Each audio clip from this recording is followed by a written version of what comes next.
Avec les beaux jours, le frelon asiatique refait parler de lui. Arrivé de manière accidentelle dans le sud-ouest en 2004, l'hyménoptère s'étend depuis sur l'Hexagone. Une invasion qui concerne également le Finistère. Si sa piqûre n'est pas plus dangereuse que celle du frelon européen, l'animal est plus agressif, d'autant qu'il fait parfois son nid à moins d'1 mètre du sol. J'ai entendu bzz, bzz très très très fort et puis des piqûres. J'ai tout de suite senti des piqûres au bras. Je suis couru jusqu'à la maison qui n'est pas très loin. Donc je me suis fait piquer quoi en fait.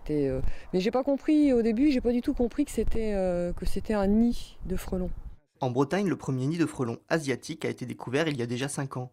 L'an passé, c'est une quarantaine de nids qui ont été détruits rien que dans le Finistère. On peut penser que cette année, ce chiffre dépassera largement la centaine. Pour l'instant, le frelon asiatique est classé danger sanitaire de seconde catégorie, ce qui ne donne pas aux collectivités les moyens financiers pour lutter effectivement contre les frelons. Certaines communes, comme à Châteaulin par exemple, en Finistère, donc la première commune s'est engagée à financer la destruction systématique de tous les nids découverts dans la commune. C'est extraordinaire, souhaitons que les communautés de communes vont s'y atteler aussi. Si la localisation des nids demeure la phase la plus difficile à réaliser, la destruction n'est pas pour autant facile. Idéalement, l'opération doit être réalisée à la tombée de la nuit. Dans tous les cas, seules les personnes habilitées et correctement équipées doivent agir sur le terrain.